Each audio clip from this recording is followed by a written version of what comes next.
This past weekend, a big cold front was moving across a portion of the Whitetails Range. Daytime temperatures went from the 90s down to the low 70s and high 60s. Deer were on their feet. The entire Growing Deer team was out in the woods, hunting hard, trying to put venison in the freezer. Pro staffer Bradley Lukenhoff and Danny Noggle had been waiting for hunting conditions like these for several weeks. Danny and Bradley do a lot of hunting in southwest Missouri, and one of the properties that they have permission to hunt is a block of timber surrounded by cattle pasture. Because the habitat's cattle pasture and hardwood timber, there's not a lot of quality forage for deer to consume. Bradley and Danny believed that if they cleared an area in the timber and planted a little hidey hole food plot, that food source would be a deer magnet. The guys didn't just throw a dart at the map and say, we're planting a hidey hole here. They strategically designed the area for a great hunting location. It's open cattle pasture just to the north of this property line, but there's several hardwood fingers that run and connect to larger chunks of timber to the north. Based on their past hunting observations, Bradley and Danny knew the northern portion of this property was an incredible travel corridor as deer traveled along the northern fence line and then went up into those hardwood fingers going into another chunk of timber. There's an old logging road that runs along the northern portion of the property, and then it takes a small bend, forks, and goes down into the interior. This logging road is a path of least resistance, and deer love to travel that old logging road there on the north end of the property. This interior logging road, well, it had been opened up a little, so there was some sunlight hitting the ground, so they decided to convert it from an old logging road into a small hidey hole food plot. This not only created a great destination for deer as they traveled through the timber, but it also created a great bottleneck. We got this little open area right here. We're gonna come in, backpack spray it, kill it off, come back, burn them, and spread seed. This is just designed to get a deer to just come through this area, slow down a little bit, and just give us a shot real quick. That's all we're asking for. It's not a supplemental food. It's not gonna keep them here for months, just to slow them down. The plan was to allow the vegetation to dry up a little bit and then come in and burn. They terminated the weeds, but a few days later, the landowner came in and bush hogged the area, but that didn't stop them. On the 29th of August, they came back and they burned what they could.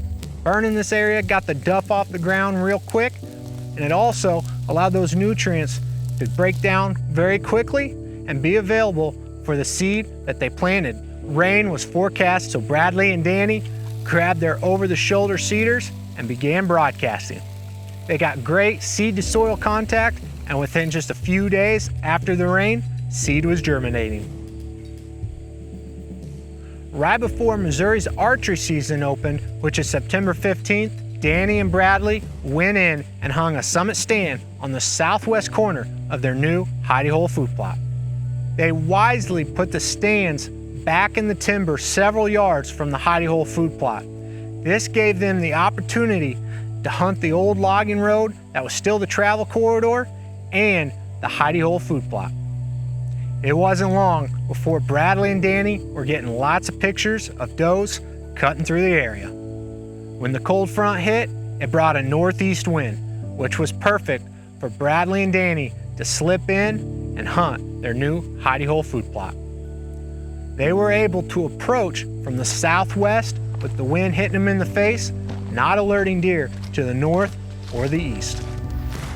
Growing Deer is brought to you by Bass Pro Shops and Cabela's. Also by Reconics, Eagle Seed, Nikon, Winchester, Lacrosse Footwear, Morel Targets, Bog, Hooks Custom Calls, Montana Decoy, Summit Tree Stands, Drake Non-Typical Clothing, RTP Outdoors, Yamaha, Fourth Arrow, Onyx Hunt, Scent Crusher, Scorpion Venom Archery, Bloodsport Arrows, Code Blue, Decode, G5 Broadheads, Prime Bows, and Redneck Hunting Blinds. Well, it is October 7th. We have just climbed up into a summit. We're overlooking a food plot that Danny and I planted earlier this summer. We came in, this property is 80 acres of timber We came in and tried to find a little bit of sunlight coming through. Found this spot here. We came in with backpack sprayers, sprayed everything and killed it, and came back in and burned it. Waited a couple weeks for a good rain, broadcast our seed. Got a pretty nice food plot coming in. There's a lot of oaks that are surrounding this plot, and a few that actually run right through the middle of it. Acorns are falling heavy, and there's been a group of does in here every single night. We've got a few doe tags, so we're hoping that maybe tonight we can tag a couple. They had just got settled in the stand when a buck stepped out. This buck was moving at a pretty good clip, but he was browsing on the green forage and working his way towards Bradley and Danny.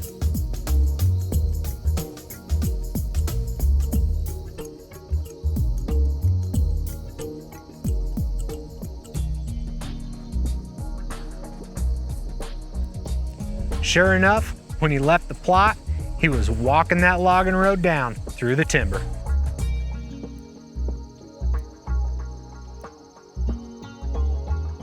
The guys hoped a hitless buck or a doe would follow the same pattern.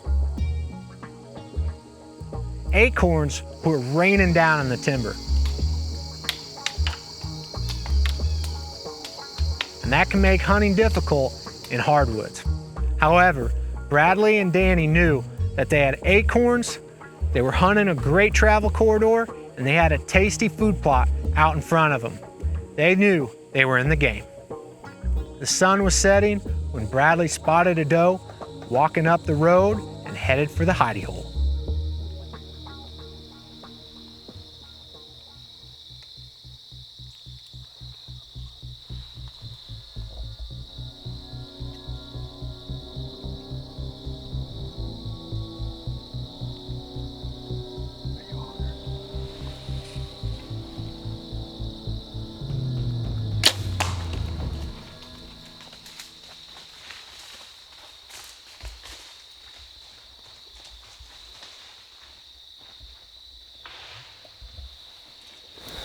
She crashed. Well, we have about 30 minutes until shooting light was over.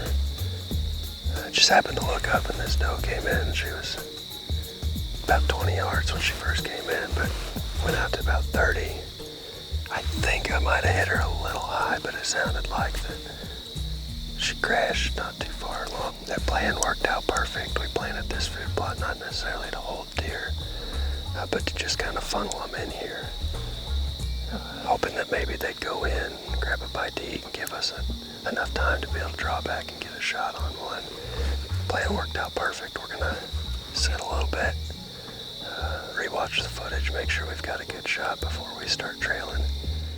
Well, we have climbed down, recovered the arrow. As you can see, it's covered in blood. That blood ring is looking good. The shot was a little high, but we do think we got some lungs. We're gonna pick up the trail. We heard her crash not too far from here, so hopefully we can find her here before too long. As you can see, the shot is a little high. If you look on the backside though, it's a little lower and it's actually through that front shoulder. The dead meat definitely did its job. She only ran 50 or 60 yards probably. Not the biggest doe, but definitely a mature one. That food plot worked perfect. Like I said earlier, that plot was not made to hold deer, but rather funnel them through that area, hopefully slow them down, allow us a shot. I wish to take a moment to review the shot. The doe was only standing 24 yards away, and in real time, it looked like Bradley had aimed and hit high. However, if we slow the footage down frame by frame, we once again see that this doe had reacted to the shot and the arrow hit her high. Bradley's blood sport's flying about 270 feet per second, and at 24 yards, this doe reacts and drops several inches. This is a great example of what many hunters see in real time. As the deer runs off, they realize that the shot was high or a little left or right, but they don't realize that the deer actually reacted to the shot. Bradley and Danny did an excellent job executing a plan. They created a hidey hole food plot, giving the property a limiting resource, created an incredible bottleneck, and brought home venison for the freezer.